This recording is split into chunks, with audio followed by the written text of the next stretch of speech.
जय हिंद बच्चों।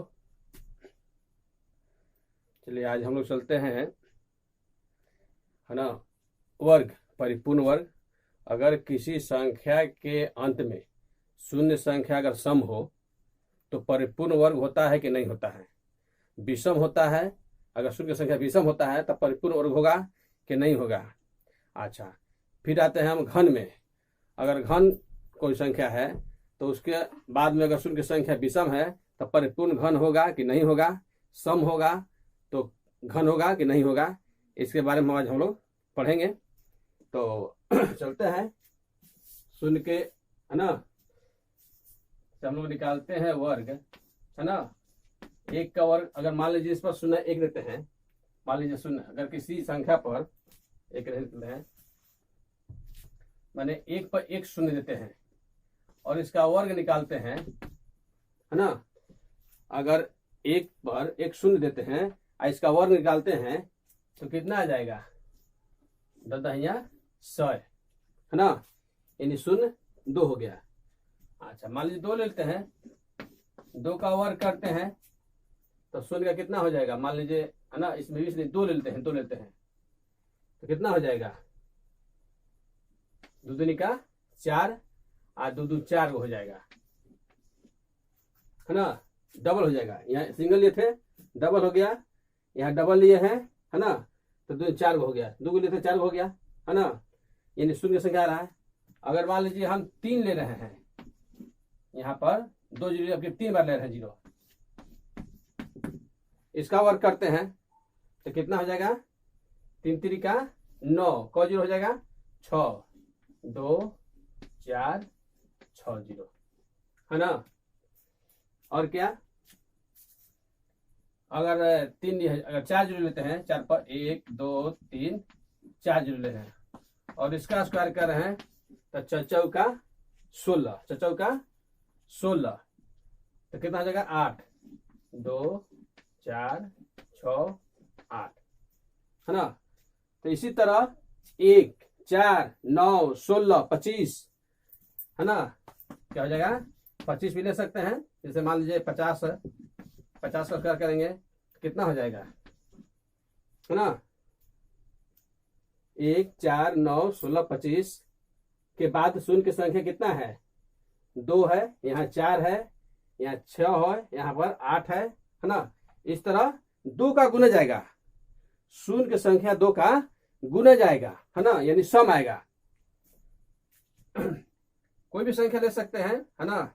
12 ले लीजिए, अगर 12 पे 1 जीरो देते हैं तो कितना हो जाएगा? 12 12 44 से 2 जीरो, है ना। तो कहने का मतलब यही है कि हम लोग जब वर्ग निकालते हैं तो अगर किसी पर 1 जीरो रहता है तो 2 हो जाता है, 2 रहता है तो 4 हो जाता है, 3 रहता है तो वर्ग निकालते हैं तो 6 हो जाता है। यानी 2 का गुणज होता है। कितना होता है? 2 का गुणज होता है। तो कहने का मकसद यही है कि 1 4 9, है ना, 1 4 9 16 25, चाहे मान लीजिए 36 ले सकते हैं, 49 ले सकते हैं, है ना। यहाँ पर हम लोग 36 भी ले सकते हैं। मान लीजिए 36 पर 4 जीरो, है ना, 49 पर 6 जीरो, 2 4 6 जीरो, 64 पर ले सकते हैं 8 जीरो, 1 2 3 4 5 6 7 8 जीरो ले सकते हैं।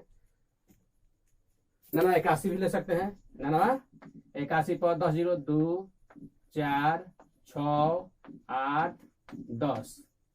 यानी जब भी आएगा शून्य की संख्या तो क्या आएगा? सम, यानी 2 का गुना जाएगा, है ना। तो हम लोग यही देख रहे हैं कि किसी संख्या के अंत में, किसी संख्या के अंत में शून्य की संख्या सम है। 2 है, 4 है, 6 है, 8 है ना। यहाँ 10 है, यहाँ 10 है, 81 पर 10 जीरो, 64 पर 2 4 6 8 जीरो, 49 पर 2 4 6 जीरो, 36 पर 4 जीरो। कहने का मतलब कि सम रहेगा तो समझेंगे कि परिपूर्ण वर्ग है, परिपूर्ण वर्ग है। मैंने सबके 1 4 9 16 25 36 49 64 81, चाहे 144, है ना, चाहे 169, है ना, ले लेंगे। तो उसके बाद अगर शून्य की संख्या सम रहता है, शून्य की संख्या सम यानी 2 का गुणज हो तो हम समझेंगे वो परिपूर्ण वर्ग है, परिपूर्ण वर्ग है। न तो विषम रहता होगा, है ना। अगर सब क्या है? सब परिपूर्ण वर्ग है। ये सब जितना है अगर शून्य की संख्या सम है तो परिपूर्ण वर्ग है। अच्छा, परिपूर्ण वर्ग किस स्थिति में नहीं होगा? परिपूर्ण वर्ग अगर शून्य पर एक शून्य हो तो ये परिपूर्ण वर्ग नहीं है, परिपूर्ण वर्ग नहीं है।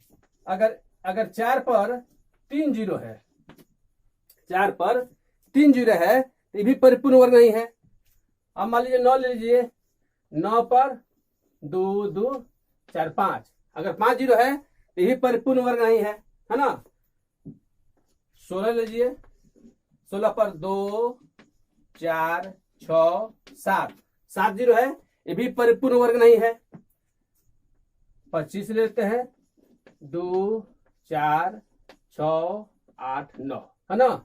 कहने का मतलब कि 1 4 9 16 25 के बाद अगर शून्य संख्या विषम है तो वो परिपूर्ण वर्ग नहीं है। तो हम लोग यही सीखे कि अगर 1 4 9 16 25 36 49 64 81 169 या 144 के बाद अगर शून्य की संख्या सम रहता है, शून्य की संख्या सम अगर होता है तो क्या होगा? वो परिपूर्ण वर्ग होगा। और अगर विषम रहता है ना, माने 1 रहेगा, 3 रहेगा जीरो, 5 जीरो रहेगा, 2 4 6 7 जीरो रहेगा, चाहे 9 जीरो रहेगा, है ना। 9 के बाद 11 रहेगा, 13 रहेगा, 15 रहेगा, 17 रहेगा, तो वो परिपूर्ण वर्ग नहीं होगा। यहाँ यही दर्शाना चाहते थे। अच्छा, तो ये हो गया वर्ग के बारे में। अब आते हैं घन में। अब आते हैं हम लोग घन में। घन में क्या होता है? अगर 1 पर 0, है ना, घन ऐसे तो अभी वर्गमूल घनमूल नहीं बताया जा रहा है, लेकिन यह शून्य की संख्या दर्शाया जा रहा है। तो घन में आते हैं, अगर इसका घन निकालते हैं तो कितना हो जाएगा? 3 जीरो, है ना। अगर डबल जीरो लेते हैं, डबल जीरो घन निकालते हैं तो कितना आएगा? 2 4 6 जीरो आएगा, 2 4 6 जीरो, यानी इस पर 3 का जीरो बढ़ेगा, 3 का गुणज। अगर 3 पर 3 जीरो लेते हैं, 3 पर सॉरी 8 नहीं होगा, 8 हो जाएगा, यहाँ पर 8 होगा, 2 दूनी 4 दूनी 8 है, यहाँ पर 27 है, जाएगा 27 है, कितना? तो 3 6 9 हो जाएगा, 2 4 6 8 9 हो जाएगा, है ना।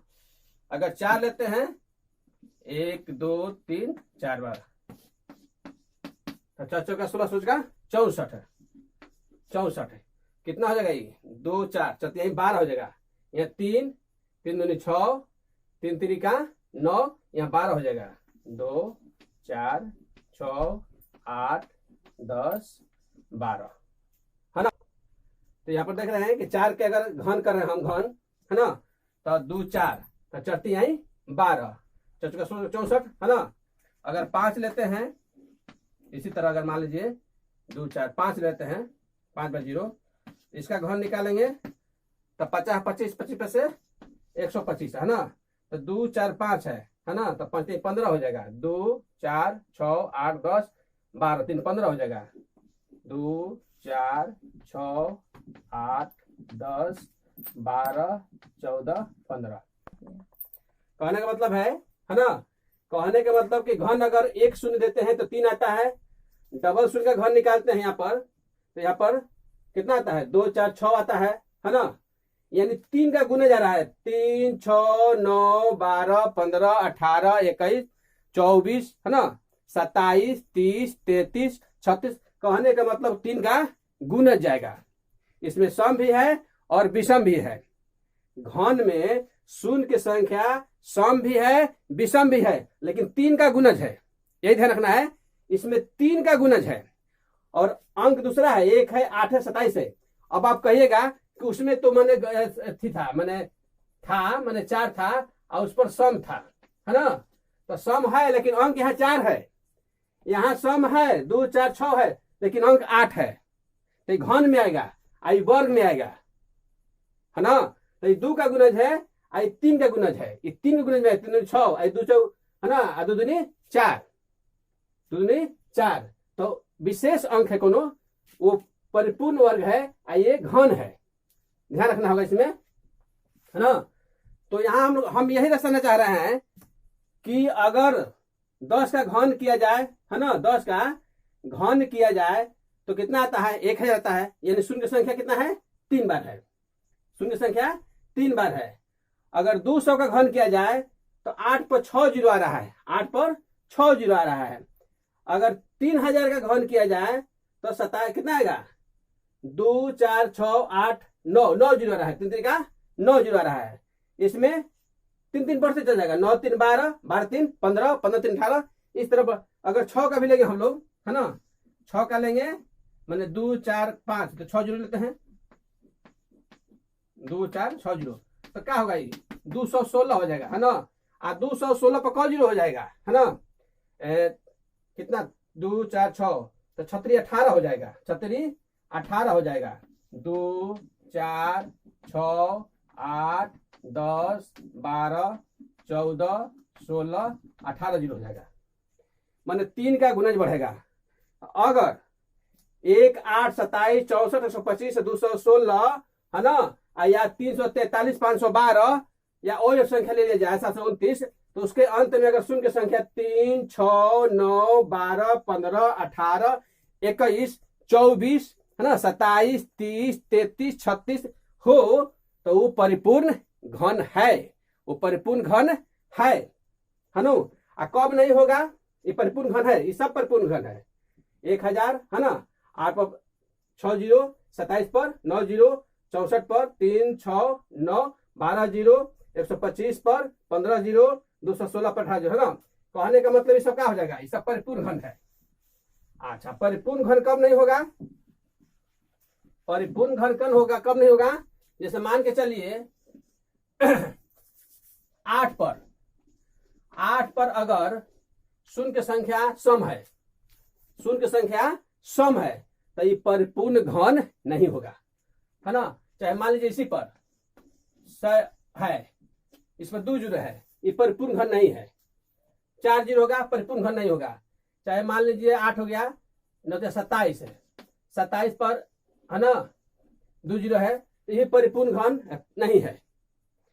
तो कहने का मतलब यही हुआ, है ना, कि अगर शून्य की संख्या 1 8 27, है ना, चाहे और है 216 है, चाहे 729 है, 512 है, 43 है, जितना भी है, अगर शून्य की संख्या विषम है, यानी 3 का गुणज है, 3 3 6 9 12 15 18 है, तो परिपूर्ण घन है। अगर सम होगा तो परिपूर्ण घन नहीं होगा। मतलब 1 8 27, चाहे 343 512 729, इस सब के बाद में अगर शून्य की संख्या सम होगा वो परिपूर्ण घन नहीं होगा, है ना।